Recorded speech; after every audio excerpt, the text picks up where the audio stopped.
From 42-year-old emergency backup goalies to the first ever lacrosse goal in NHL history, here's 10 things you didn't know about the Carolina Hurricanes. Number 10. The Hurricanes were previously known as the Hartford Whalers. Now, while you may have been aware of this fact, you might not have known that the Whalers actually got their start as the New England Whalers, joining the World Hockey Association back in 1971. Taking this a step further, the New England Whalers quickly found success in the WHA, becoming the first ever winners of the Avco World Trophy, the Stanley Cup of the WHA, back in 1973. The franchise then joined the NHL in 1979 when the WHA merged with the NHL, being renamed the Hartford Whalers. For much of their history, the Whalers struggled to establish a wider fan base. Based in the smallest American market in the league, the team was caught between the established fan bases of heavy hitters New York City and Boston. To make matters worse, their home venue, the Hartford Civic Center, was one of the league's smallest arenas, holding fewer than 16,000 fans. Rising player salaries compounded these issues, putting even more strain on the franchise. When Peter Karmanos bought the team in 1994, he promised the Whalers would stay in Hartford until at least 1998. But Peter had different ideas. By March 1997, that promise was broken. Karmanos announced the team would relocate after the 96-97 season, citing failed negotiations over new arena construction in Hartford. The team then relocated to Raleigh, North Carolina in 1997, becoming the Carolina Hurricanes we know and love today. Number 9. The Hurricanes gave North Carolina its first ever major professional sports championship. In 2002, the Hurricanes came close to giving North Carolina its first ever major professional sports championship, but unfortunately weren't able to make it across the finish line, losing 4-1 to the Detroit Red Wings. Hungry to remedy this, the Hurricanes did just that 4 years later, winning the 2006 Stanley Cup over the Edmonton Oilers. The Hurricanes took Game 1 thanks to a massive comeback, rallying from being down 3-0 to win it 5-4, tying the biggest comeback in Stanley Cup Finals history. Carolina got a decisive Game 2 victory, trouncing the Oilers 5-0. Edmonton regained some momentum, taking Game 3 2-1, but Carolina quickly snuffed that momentum out, taking Game 4 2-1, giving Carolina a chance to win the cup back on home ice. The Oilers handed the Hurricanes a gut-wrenching loss in Game 5, with Fernando Pisani picking off a cross-ice pass from Corey Stillman, winning the game 4-3 in overtime on a shorthanded breakaway. The Oilers then thrashed Carolina in Game 6, shutting them out 4-0 and pushing the series to a crucial Game 7. In the end, Carolina got their act together and sealed the deal in Game 7 on home ice, defeating the Edmonton Oilers 3-1, giving the Carolina Hurricanes and the state of North Carolina their first ever major professional sports championship. A couple of fun facts about this Stanley Cup run. Carolina was the first NHL team to win the Stanley Cup despite losing at least 9 playoff games in that same year. On top of this, Cam Ward became just the 4th rookie to ever win the Conn Smythe Trophy as playoff MVP. Number 8. The Storm Surge. During the 2004 NHL lockout, Rod Brind'Amour played for the Cloton Flyers in Cloton, Switzerland. After the games, the Flyers players would celebrate, coming together and jumping into the stands, hyping up the crowd. Before the start of the 2019-20 season, Brind'Amour brought this idea to then-captain Justin Williams on how to show love back to Canes fans. After taking the idea to the rest of the team, the Storm Surge was born. A post-game celebration with the fans where the team would gather at center ice, lining up around the center faceoff dot, beginning a Skull Viking clap, along with doing a variety of fun antics. In its first season of doing this, the celebrations got incredibly creative, leading to things like the group playing Duck Duck Goose, and even having previous world heavyweight champion Evander Holyfield KOing forward Jordan Martinook. The Storm Surge took the hockey nation by storm, pun intended, gaining a lot of national attention, both critical and positive. Speaking of critical attention, that leads us to number 7, Don Cherry calling the Hurricanes a bunch of jerks. In February of 2019, Don Cherry, a longtime Canadian hockey commentator for CBC, ripped into the Hurricanes on an episode of Coach's Corner, calling the team a bunch of jerks for their Storm Surge celebrations. They're a bunch of jerks as far as I'm concerned. The Hurricanes players and fans absolutely loved it, dubbing it as a badge of honor and turning the jab into the team's slogan, even creating an entire bunch of jerks merch line. Thanks for the free branding there, Don. Number 6. The Hurricanes were almost relocated to Las Vegas or Quebec City. After winning the Stanley Cup in 2006, things began to look really grim for the Canes. The Hurricanes entered the dark period of the franchise, missing the playoffs 11 out of the next 12 seasons. The Hurricanes' then owner, Peter Karmanos, had become vocal that he was looking to sell the team around this time. In 2016, the rumors really started to ramp up, especially around the Hurricanes' potential relocation to Quebec City.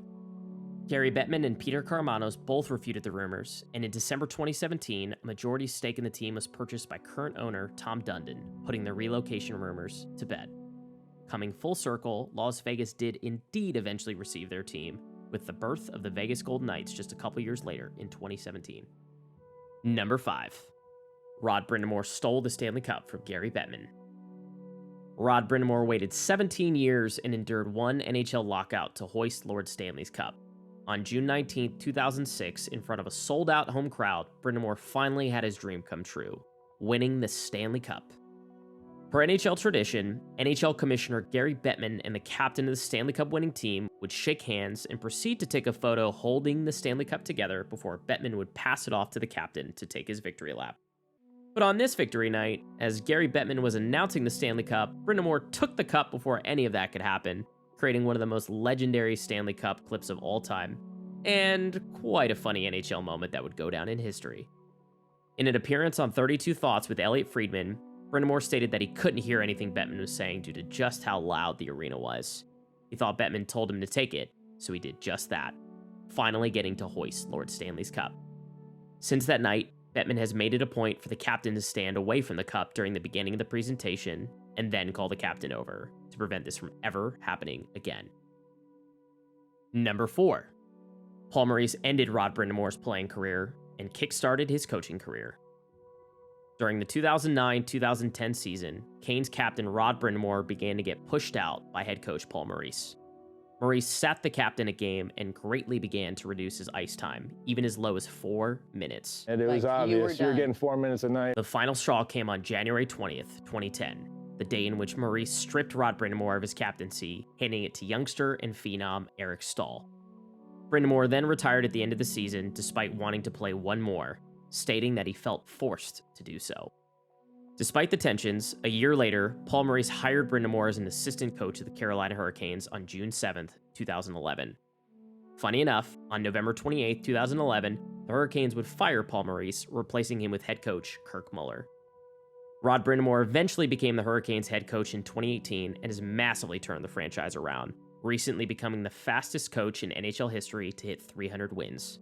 At the end of the 2023 season, Paul Maurice, now current head coach of the Florida Panthers, called Rod Brind'Amour the best coach in the NHL. Number 3. The Hurricanes played their first 2 seasons in Greensboro, North Carolina. Upon moving the franchise to Raleigh, North Carolina in 1997, the Hurricanes' future home, the Entertainment and Sports Arena, wasn't to be finished for another 2 years, leaving the relocated team without an arena to play in. The only nearby option, Dorton Arena in Raleigh, was far too small, holding just 5,100 fans. With no good options in hand, the team made a controversial decision. For the first 2 seasons, they would play home games 90 minutes away in Greensboro. The move turned out to be an absolute disaster. The Greensboro Coliseum, with over 21,000 seats, was the NHL's largest arena at the time, but it felt emptier than ever. Fans in the Triangle weren't willing to make the drive, and locals in the Piedmont Triad area largely rejected the team, still bitter over losing their minor league franchise, the Greensboro Carolina Monarchs, due to the Carolina Hurricanes moving in. To make matters worse, only 29 out of 82 games were televised, and local broadcasts on the radio were often occupied by NC State basketball, leaving many games completely inaccessible for fans without a ticket. With the league's smallest season ticket base and attendance numbers far below average, the Hurricanes became the laughingstock of the NHL. Sports Illustrated called them a, quote, natural disaster, while ESPN anchors mocked the sea of empty seats, dubbing it Green Acres. Even team owner Peter Karmanos later admitted in a 2006 interview, stating, "As it turns out, Greensboro was probably a mistake." Number 2. Andrei Svechnikov scores the NHL's first ever lacrosse goal. While Trevor Zegras and Sonny Milano may have been the ones to put the lacrosse-style goal on the map with an amazing alley-oop version, people often forget who scored the first. On October 29th, 2019, Andrei Svechnikov shocked the world by scoring the first ever lacrosse goal in NHL history, thus deeming this type of goal the Svetch. Or at least that's what us Carolina fans call it. The goal left NHL fans in awe, hopeful that this could open up new doors on how the league's star players could put the puck in the back of the net. But it also opened up a question of legality and legitimacy. Fans, players, and coaches have all deliberated over the legitimacy of the lacrosse-style goals and whether or not they have a place in the game. But at the end of the day, the fact remains that the Svetch is here to stay. Since his NHL first ever lacrosse-style goal, Svechnikov has since scored 2 more, the second coming against the Winnipeg Jets on December 17, 2019, against goaltender Connor Hellebuck, and his third against the Boston Bruins on April 9, 2024, against goaltender Jeremy Swayman. Number 1. 42-year-old emergency backup goaltender wins a game for the Hurricanes. February 22nd, 2020 would be a day that David Ayres would not soon forget. The day that this 42-year-old kidney transplant survivor and Toronto Marlies Zamboni driver would be called upon as an emergency backup goaltender for the Carolina Hurricanes. After starting goaltender James Reimer was injured earlier in the game, the Hurricanes turned to backup goaltender Peter Mrazek, but things quickly took a dark turn. At 8:45 in the second period, Canes goalie Peter Mrazek came flying out of his net to contest the puck with Maple Leafs forward Kyle Clifford. The two violently collided, forcing Mrazek to leave the game with an injury. With 2 goaltenders down, the Canes were forced to call upon emergency backup goaltender David Ayres to save the day. After allowing goals on the first 2 shots he faced, Ayres shut the door on the Maple Leafs for the rest of the game, saving 8 out of 10 shots faced and giving Carolina a decisive 6-3 win. Ayres became the only emergency backup goaltender in the NHL's history to be credited with a win. On top of this, Ayres is the oldest NHL goaltender to win his regular season debut at the ripe age of 42. Recently, at the young age of 47, David Ayres signed a 1-year deal with the Richmond Hill Coyotes of the OSHL in their inaugural season. Thank you so much for tuning into this video. Please subscribe to this channel and like this video.